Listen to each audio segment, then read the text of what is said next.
Hello दोस्तों, कैसे आप लोग? देखिए, अभी आपका जो भी पीएचडी करना चाहते हैं, जो जॉब भी कर रहे हैं और चाह रहे हैं कि हम पीएचडी करें, तो पीएचडी आपके इग्नू जो नैक ए प्लस प्लस यूनिवर्सिटी है और ये सेंट्रल यूनिवर्सिटी है जो कि ओपन यूनिवर्सिटी है। ठीक है, आप इससे पीएचडी कर सकते हैं। इसका नोटिफिकेशन आया हुआ है। इसमें आपको स्टेप बाय स्टेप बताएंगे कि किस सब्जेक्ट में कितना सीट है और आप इसका एप्लीकेशन कब तक कर सकते हैं। चूंकि ये कल ही नोटिफिकेशन आया, कल परसों आया है, तो आज हम आप लोग के सामने लेके आए हैं। देखिए, कुछ इन्फॉर्मेशन भी होता है जो आप लोग को देना जरूरी होता है क्लासेस के साथ साथ। तो ये जो इन्फॉर्मेशन है एक्चुअली ब्रोकर है, ये आपका इग्नू एडमिशन का है। पीएचडी एडमिशन किसका है? एडमिशन टू पीएचडी प्रोग्राम्स जुलाई 25।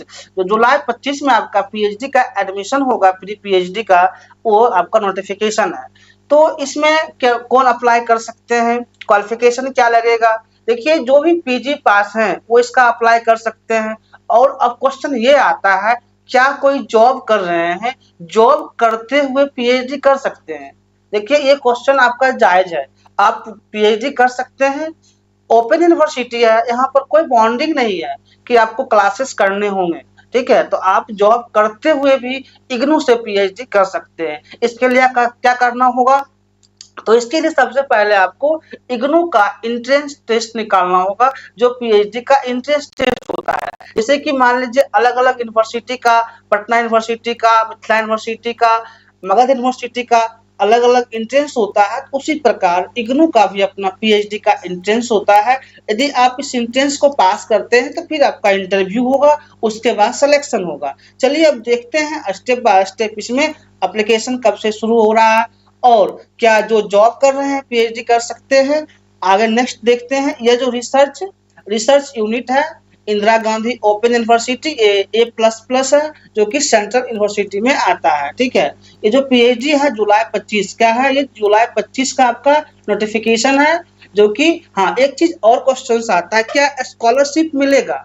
देखिए, स्कॉलरशिप जो होता है एक्चुअली जो नेट जेआरएफ होते हैं उनको मिलता है, और इग्नू के थ्रू जो इग्नू का अपना कुछ स्कॉलरशिप होता है वो अलग से मिलता है, उसको हम यहाँ पे देखेंगे। ठीक है, तो inputs assembled collected from various schools, जो अलग अलग स्कूल्स होते हैं, discipline, other reduce related sources. मतलब कि जैसे आपका साइंस में बॉटनी है, जूलॉजी है, केमिस्ट्री है, तो उससे रिलेटेड सब्जेक्ट्स को वहाँ पे चुनना होता है, चूजिंग करना होता है। ठीक है, तो इंदिरा गांधी ओपन यूनिवर्सिटी है reserve the right to revise amendment to delete a part of informations brochure without prior notice. Any change so made shall updated on website. IGNOU पर जो भी है सारा चीज अपडेट रहता है, यानी कि कोई भी चेंज होता है, जैसे पीएचडी का जो रेगुलेशन चलता है, any change in admission rules after the release of PhD information brochure shall become effective from the date is uploaded the IGNOU website. आप इस वेबसाइट पे जाएंगे तो यहाँ से आप फॉर्म फिल कर सकते हैं। ठीक है, the candidate responsible for regularly checked official website, आप ऑफिशियल वेबसाइट प्रॉपर चेक कर सकते हैं इसके लिए। ठीक है, तो for notification and update PhD admission 25। ठीक है, तो last date of filling PhD online admission for July 25 session 21 days date of announce. जब से अनाउंसमेंट होगा आपका 21 दिन तक फॉर्म भर सकते हैं। देखिए क्या है, नोट किया हुआ है आपके यहाँ पे, last date for filling PhD, चूंकि नोटिफिकेशन अनाउंस्ड हो चुका है तो आप 21 दिन तक इस फॉर्म को फिलअप कर सकते हैं। ठीक है, last date for filling PhD online admission for July 25 session is 21 days from the date of announcement। यानी कि for filling PhD online admission for July 25 session, अभी जो सेशन आपको मिलेगा जुलाई 25 सेशन मिलेगा इग्नू से, kindly use the URL link given. जो आपका लिंक यहाँ पर ये सब दिया हुआ है, आप यहाँ जाकर अप्लाई कर सकते हैं। अब देखिए, कुछ जनरल इंफॉर्मेशन होता है कि पीएचडी करने के लिए क्या क्राइटेरिया होना चाहिए। ठीक है, तो और कैटेगरीज वाइज वहाँ मैटर करता है, ओबीसी जनरल क्या है कैटेगरी, उस पर भी थोड़ा सा छूट मिलता है। ठीक है, तो सारे जितना भी यहाँ पे स्टेप है, सारे स्टेप को हम डिस्कस करते हुए आगे बढ़ेंगे ताकि आपको कहीं भी इसमें कोई कंफ्यूजन ना लगे। जो भी कंफ्यूजन लगेगा आप कमेंट्स कर सकते हैं, मेरी टीम के द्वारा आपको रिप्लाई दिया जाएगा, ठीक है। तो यहाँ फिर देखते हैं कि एडमिशन जो है PhD programme for July 25 session. अभी हाँ एक चीज आप ध्यान रखेंगे कि अभी जो सेशन है आपका जुलाई 25 सेशन का रहेगा। The list of discipline, name of the programme coordinators, discipline wise number of seats, यानी कि जो आपका डिसिप्लिन है, जो सब्जेक्ट्स है, उस सब्जेक्ट में आपका मैचिंग कर रहा है तो आप उसे उस सब्जेक्ट को उस सब्जेक्ट में पीएचडी कर सकते हैं। जैसे मैंने पहले ही कहा है, देखिए इन्वायरमेंटल साइंस, जो कि इग्नू तो इन्वायरमेंटल साइंस अलग से कोर्स करवाती है एमएससी, तो इन्वायरमेंटल साइंस वाले इन्वायरमेंटल साइंस में तो भरेंगे ही, उसके साथ साथ अगर बोटनी वाले हैं, केमिस्ट्री वाले हैं, कोई इंजीनियरिंग वाले हैं तो वो भी इन्वायरमेंटल साइंस में फॉर्म भर सकते हैं, वो भी इन्वायरमेंटल साइंस में पीएचडी कर सकते हैं। एलाइड सब्जेक्ट, इसको बोलते हैं एलाइड सब्जेक्ट। जैसे एलाइड सब्जेक्ट आपका क्या है, जो नेट होता है, यूजीसी नेट भी एक एलाइड सब्जेक्ट को प्रॉपर वे में देखता है कि एलाइड सब्जेक्ट किससे कौन सब्जेक्ट मैचिंग कर रहा है, उसके अकॉर्डिंग आप यूजीसी नेट का भी फॉर्म भरते हैं। और पीएचडी में भी यही होता है कि एलाइड सब्जेक्ट को प्रॉपर वे में देखा जाता है, ठीक है। अब इसका एलिजिबिलिटी क्राइटेरिया जो है हम अपेंडिक्स एनेक्चर 1 में देखेंगे अभी, ठीक है। तो the PhD programme is offer compliance with UGC minimum standard and procedure for award of PhD degree. Regulation 2022 जो रूल रेगुलेशन चल रहा है अभी पीएचडी का, वो 2022 को इग्नू फॉलो कर रहा है। And amendment there no time and amendments thereto from time to time, अगर टाइम टू टाइम हमारा जो चेंज करने की जरूरत पड़ती है तो चेंज होते रहता है रूल्स। उसके बाद IGNOU offer PhD programme 2 categories. IGNOU जो है ना, मैंने पहले ही बोला था कि मान लीजिए अगर आप जॉब प्रोफेशन में है कि हमको पीएचडी करना है तो जॉब प्रोफेशन वाले भी इग्नू से पीएचडी कर सकते हैं, इसमें आपका कोई कंफ्यूजन नहीं, कहीं से कोई दिक्कत नहीं, जॉब करते हुए भी आप पीएचडी कर सकते हैं इग्नू से। और किसी यूनिवर्सिटी में पॉसिबल नहीं होता क्योंकि वहाँ रेगुलर क्लास चलता है, आपका रेगुलर अटेंडेंस बनेगा, लेकिन इग्नू में ऐसा कोई बॉन्डिंग नहीं है। एक होता है पार्ट टाइम, एक होता है फुल टाइम, 2 टाइप का पीएचडी होता है इग्नू में, ठीक। बोथ कैटेगरीज ऑफ स्टूडेंट, दोनों कैटेगरी के स्टूडेंट वहाँ होते हैं। Will required attend course classes as per IGNOU PhD guideline. हाँ, जो आपका इग्नू का पीएचडी का गाइडलाइंस है उसी के अकॉर्डिंग आपके क्लास चलेंगे। एक होता है पार्ट टाइम, एक होता है फुल टाइम, ठीक। अब आते हैं 4th नंबर पॉइंट का डिस्कस, जो ये जेंडर इंफॉर्मेशन है एक्चुअली पीएचडी का क्या क्राइटेरिया रहेगा और कौन पीएचडी कर सकते हैं। और चौथा का क्या आपका है, the minimum and maximum duration of PhD. हाँ, ये देखिए सवाल जो है बहुत सारे लोगों के मन में आता है कि कम से कम कितना दिन में पीएचडी कंप्लीट हो जाएगा और ज्यादा से ज्यादा कितना समय लगेगा, ये जनरली होता है क्वेश्चन, ठीक है। और जिनको पता नहीं होते कुछ से कुछ बोल देते हैं, तो वो नहीं, यहाँ जो भी बताएंगे फैक्ट के साथ बताएंगे। चलिए, तो ड्यूरेशन पीएचडी का होता है ना, मिनिमम 3 साल होता है। अब जनरल पीएचडी भी करते हैं, पटना यूनिवर्सिटी से भी करते हैं, या पाटलिपुत्र यूनिवर्सिटी से करते हैं, या मिथिला यूनिवर्सिटी से करते हैं, वहां भी आपका मिनिमम ड्यूरेशन जो है पीएचडी का 3 साल ही होता है और मैक्सिमम ड्यूरेशन 6 साल होता है। 3 साल के बाद आपको एक्सटेंशन लेना होता है, यानी कि आप अगर पूरा अपना थीसिस कंप्लीट कर लेते हैं तो 3 साल में आप जमा कर सकते हैं, यानी कि मिनिमम 3 साल में आप जमा कर सकते हैं, मैक्सिमम 6 साल में कर सकते हैं। यही अभी तक का जो है अभी तक का पीएचडी रेगुलेशंस का यही रूल है, ठीक है। 3 साल और 6 साल, यानी कि 3 साल मिनिमम है, 6 साल मैक्सिमम है, ठीक। और क्या लिखा है यहाँ पर, जो women candidate and person who जो डिसेबिलिटीज है 40% और more severe where percentage is notified are given 2 years extra. जो मतलब कि डिसेबिलिटीज कैंडिडेट्स है उनको 2 साल एक्स्ट्रा टाइम मिलेगा, उनके लिए 8 साल हो गया वोमेन के लिए। इस तरह से जो भी है ऑथेंटिक है वही हम सारा यहाँ आपके साथ डिस्कस करेंगे। और क्या है, हाँ देखिए, आप जब पीएचडी पास कर जाते हैं तो आपको 6 महीना का कोर्स वर्क करना होता है। कितना महीना का? 6 महीना का course work during the first 6 month of admission. जब आपका एडमिशन होता है 6 मंथ का कोर्स वर्क होता है, ठीक। Which will be the conducted at IGNOU campus, वो इग्नू कैंपस में होगा कोर्स वर्क। न्यू दिल्ली में होगा। Only student has to attend the course work और ऑन रेगुलर। यही देखिए कहाँ फंस रहा है आपका। आप कहेंगे कि हम तो ओपन यूनिवर्सिटी से करेंगे पीएचडी, लेकिन हाँ क्लास नहीं होगी, लेकिन आपका जो 6 महीना का जो कोर्स वर्क होता है, और जो सेंट्रल यूनिवर्सिटी जो इग्नू का मेन ऑफिस है दिल्ली में, वहाँ आपका क्लास चलेगा रेगुलर 6 मंथ का, ठीक है। यानी कि अगर कोई बोलते हैं कि नहीं भाई इग्नू है रेगुलर क्लास नहीं, तो उनका बात यहाँ पे ऑथेंटिक नहीं लगता है। जो सही है, फैक्ट है, ए इग्नू का आपका ब्रोशर है, a student has to attend the course work on regular basis, यानी कि आपको 6 महीना का जो है रेगुलर बेसिस पे कोर्स करना ही होगा। एटलीस्ट 80% अटेंडेंस इज कंपलसरी, और जो है 80% अटेंडेंस कंपलसरी है। हाँ 6 महीना करना ही होगा। As of now IGNOU does not have hostel facilities, IGNOU को हॉस्टल फैसिलिटीज नहीं देगी। Student have to make their arrangement for stay in Delhi, आपको खुद अपना व्यवस्था करना होगा रहने का, इग्नू इसमें कोई खर्चा नहीं देगा, ठीक है। Employment wish to pursue part of PhD shall, NOC आपको जहाँ भी एम्प्लॉय है वहाँ 6 महीना का एनओसी लेना होगा, एनओसी लेकर के ही आप वहाँ पे कोर्स वर्क कर सकते हैं। इस तरह से आपको देखना होगा। एनेक्चर 4 क्या है, which is mandatory attending the interview if qualified, आप यदि क्वालिफाई कर लेते हैं इंटरव्यू पूरे प्रोसेस को, तभी आप एलिजिबल होते हैं कोर्स वर्क एग्जाम के लिए, ठीक है। सिलेक्शन प्रोसीजर क्या है, देखिए सिलेक्शन प्रोसीजर जो होता है, admission to PhD programme done on the basis of candidates performance the UGC NET examination and interview conducted following, जैसे कि पहले इसका तो एंट्रेंस एग्जाम होगा, ठीक है। एंट्रेंस एग्जाम पास करने के बाद इंटरव्यू होगा, इंटरव्यू पास करने के बाद फिर मेन रिजल्ट आएगा, मेन रिजल्ट के बाद आपका एडमिशन होगा। देखिए यहाँ भी यूजीसी जो नेट क्लियर कर किए रहते हैं, फॉर कैटेगरीज वाइज देख लेते हैं। For category A category B की बात कर ले।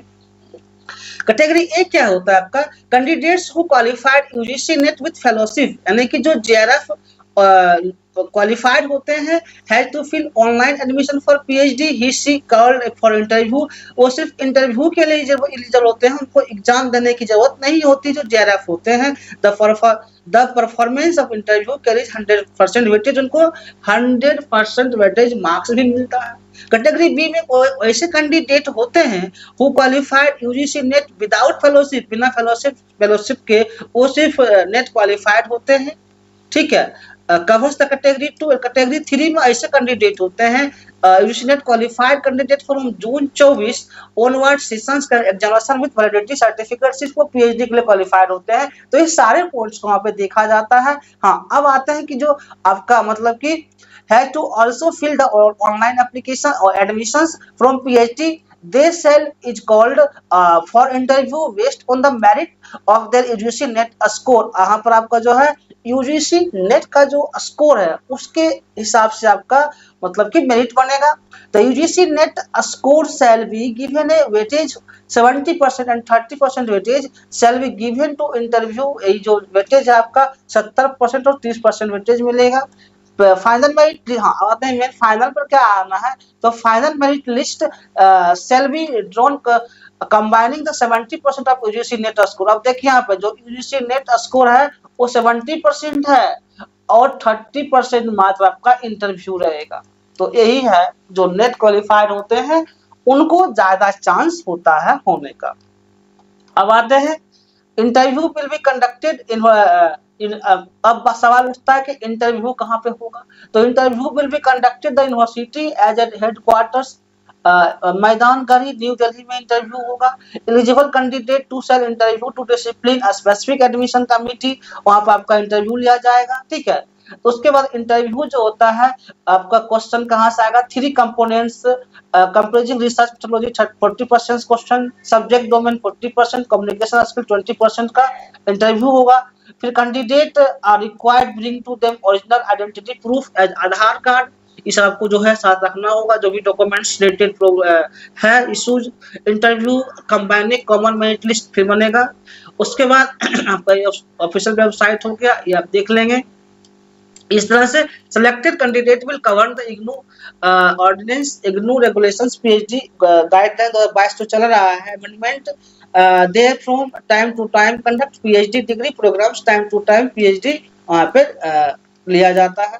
अब आते हैं एलिजिबिलिटी क्राइटेरिया, जो मान लीजिए अब पीएचडी कौन कर सकते हैं वो देख लेते हैं। मेन पॉइंट इसका डिस्कस करना है कि पीएचडी करने के लिए क्वालिफिकेशन क्या होना चाहिए, ठीक है, ये मुख्य पॉइंट है, मुद्दा मेन मुद्दा है।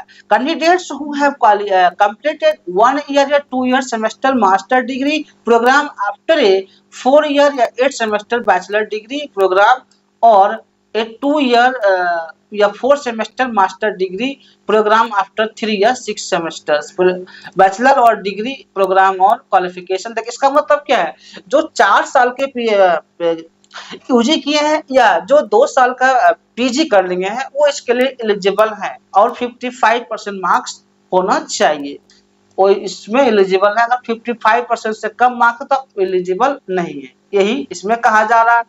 और रिलैक्सेशन 5% को ओबीसी को छूट मिलता है, ठीक है, और वीकर सेक्शन को भी इसी अकॉर्डिंग छूट मिलता है। चलिए ये सब तो जो है आप पढ़ लीजिएगा, देख लीजिए। आगे बढ़ते हैं, CST non creamy layer economy लिखी। अब एमफिल, अब अभी एमफिल नहीं होता, पहले एमफिल होता था। जो भी एमफिल पहले से किए हुए हैं 55% मार्क्स है तो इक्विवेलेंट डिग्री हो गया ये, मतलब कि इसका एमएससी का, इसलिए उनको 5% रिलैक्सेशन मिलेगा और वो भी अप्लाई कर सकते हैं। इस बाद बाकी इसका जो है आप एक बार पढ़ लीजिएगा, जहां भी दिक्कत हो आप कमेंट कर सकते हैं। चलिए अब क्या है, कितना रुपया लगेगा अप्लाई करने में ये भी देख लेते हैं। तो 1000 कितना लगेगा आपका, 1000 जो है ₹1000 only. Application fees non refund, एक बार एप्लीकेशन फी भर देते हैं तो रिफंड नहीं होने वाला है, यानी कि आपको वहां पर एग्जाम देना ही होगा, कोई रिफंडेबल रुपया का नहीं है। अब जो डिसिप्लिन है उसके डिसिप्लिन के अकॉर्डिंग आपको जो है सो फॉर्म फिलअप करना है, ठीक। तो ये आप देख लीजिएगा अपना क्या आपका डिसिप्लिन है, उसी के अकॉर्डिंग से जो है फॉर्म फिलअप करना है। अगर जहां भी आपको इस सब पॉइंट में जो भी कंफ्यूजन लगे आप कमेंट्स कर सकते हैं इसके लिए, ठीक है। चलिए अब आते हैं क्या कि discipline wise number of vacancies and the specific eligibility criteria, ठीक है। अब आता है कि मतलब कि आप किस सब्जेक्ट में फॉर्म भर सकते हैं, कितना सीट है, कितना किस सब्जेक्ट में सीट है, तो इस चीज को हम देखते हैं। जैसे क्या क्या है भाई, आपका साइकोलॉजी है तो इसमें टोटल सीट कितना है, टोटल साइकोलॉजी टोटल सीट जो है 20 है, कितना है 20 है। 8 जो है आपका यूआर में है, 3 जो है एससी में है, 2 एसटी में है, 5 ओबीसी में, ईडब्ल्यूएस, टोटल आपका 20 सीट हो गया। Library information science total 7 seat हो गया, जो कि इसमें मास्टर डिग्री मैंने पहले बताया था, जो एमफिल कर लिया है वो भी मतलब एलिजिबल है। एक्चुअली मास्टर डिग्री या MPhil degree in library information science वो यहाँ एलिजिबल है। पब्लिक एडमिनिस्ट्रेशन 19 सीट है। आप कैटेगरी वाइज यहाँ अपने सीट को देख सकते हैं, ठीक है। इस तरह से आप देखिए बायोकेमिस्ट्री में भी सीट है, 9 सीट टोटल है। मास्टर डिग्री होना चाहिए इसमें एलिजिबल बायोकेमिस्ट्री में या बायोकेमिस्ट्री से ये recognise this related to subjects आप इसमें अप्लाई कर सकते हैं। केमिस्ट्री में है, केमिस्ट्री में 7 सीट है, जो देख लीजिए किस कैटेगरी में कितना सीट है।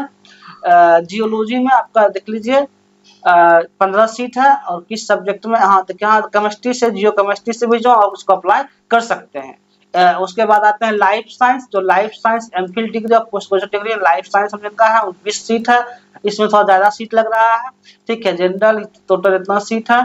उसके बाद फिजिक्स हो गया, स्टैटिक्स हो गया, सारा सीट का यहाँ पे विवरण दिया हुआ है, आप सब सीट का विवरण देख सकते हैं। मैथमेटिक्स में कितना 7 सीट है, संस्कृत में जो भी है 10 सीट है, इसको आप चेक कर लें। कंप्यूटर साइंस में 10 सीट है, ठीक है। इनसे एमसीए या एमएससी इन कंप्यूटर साइंस चाहिए अप्लाई करने के लिए। इस तरह से आपका एजुकेशन में 8 सीट है। आप एजुकेशन कितना है, 8 सीट है। देखें क्वालिफिकेशन भी क्या है, किस तरह से डिस्टेंस एजुकेशन, यानी कि ओवरऑल जो भी सब्जेक्ट्स है, जैसे आर्ट्स हो गया तो मास्टर डिग्री इन आर्ट्स, इसमें 3 सीट है, बहुत कम सीट आर्ट्स में दिख रहा है, बट जो भी है अप्लाई करें। एग्जाम पास सब तो करते नहीं, चुके इग्नू का एग्जाम है ये, कोई मतलब ये यूनिवर्सिटी का एग्जाम नहीं है कि आप एग्जाम दे और पास, क्योंकि इसमें जो पढ़ता है वही पास करता है, इग्नू का ये फंडा होता है, ठीक है। और यूनिवर्सिटी का एग्जाम में क्या होता है सबको पता होता है कि यूनिवर्सिटी एग्जाम में कैसे कोई पास करता है। तो इस तरह से जो सीट है आपका, यहाँ पे सारा सीट हम आपको आप एक बार देख लीजिएगा, इसलिए इसको स्लो अप डाउन कर रहा है, इसमें आपको सारा चीज समझ में आ जाना चाहिए, ठीक है। इसमें समझने की बात क्या, सिर्फ सीट है, किस सब्जेक्ट में क्या सीट है, कौन अप्लाई कर सकते हैं, एलाइड सब्जेक्ट्स को भी यहाँ पे आपको देखना होता है। ठीक है, चलिए नेक्स्ट वोकेशनल कोर्स का जो भी सीट्स है, उसके बाद ये देख लीजिए वुमेन स्टडीज का है। इस तरह से हम जितना भी है पूरा सीट हमने यहाँ पर ऑलरेडी कवर कर दिया। यानी कि अब कुछ नोट क्या लिखा है, discipline wise 5% seats shall be reserve for person with disabilities. 5% जो सीट है जो डिसेबिलिटीज है उसके लिए है, फिक्स्ड रहता है। ठीक है, विथ नोट लेस देन 40%, 40% होना चाहिए disability, which shall be adjusted against the appropriate category to which they being general, ST, SC, OBC, WS हिसाब से आपको मिलेगा। इस तरह से ये जो आपका हो गया नो ऑब्जेक्शन। जो लोग जॉब कर रहे हैं, ठीक है, सरकारी जॉब में हो, प्राइवेट जॉब में हो, उससे कोई मतलब नहीं। जो लोग जॉब करते हैं उनके लिए यही फॉर्म भरना होगा और यहाँ पे साइन करवाना होगा। ठीक है, देखिए है name and seal of the employer and organisation, जहाँ आप जॉब करते हैं उनसे यहाँ पर साइन करवाइएगा। डेजिग्नेशन आपका वहाँ पोस्ट क्या है, कॉन्टेक्ट एड्रेस क्या है, सिग्नेचर स्टाम्प मार के यहाँ पे आपको मिल जाएगा। यही आपका नो ऑब्जेक्शन सर्टिफिकेट, एनओसी जो है लेना पड़ेगा। जॉब प्रोफेशन में है और इग्नू से पीएचडी करना चाहते हैं तो आपको 6 महीना का जो है रेगुलर क्लास चलेगा और 6 महीना का रेगुलर क्लास चलेगा और उसके बाद एनओसी लेकर के आप कर सकते हैं। यानी कि no objection certificate from employer must be submitted by the candidate seeing the admission to part time PhD programme in IGNOU New Delhi. The NOC should be submitted on the letterhead of the employer। यानी कि आपको किसी भी सादा page पे submit नहीं करना है, जो इग्नू का लेटर हेड है उसको लेकर के सबमिट करना है। लेटर हेड पे वहाँ का जो ऑर्गेनाइजेशन हेड है वहाँ का स्टाम्प लगेगा, आपका साइन होगा। इस तरह से जो है आपका पूरा एनओसी लेटर तैयार होगा। यानी कि ओवरऑल हमने आज आपको इग्नू का जो पीएचडी है वो सारा पॉइंट डिस्कस कर लिए हैं। ठीक है, इसमें आप लोग को जहां भी कंफ्यूजन्स लगे आप कमेंट्स कर सकते हैं और आपको कमेंट्स का मेरे टीम के द्वारा रिप्लाई दिया जाएगा। यानी कि इस तरह से आप इग्नू में पीएचडी कर सकते हैं। अगर आप जॉब होल्डर भी हैं और चाहते हैं पीएचडी करें तो आपके लिए सुनहरा मौका है, आप एप्लीकेशन करें और उसका एग्जाम क्वालिफाई करें। Thank you watching for this video.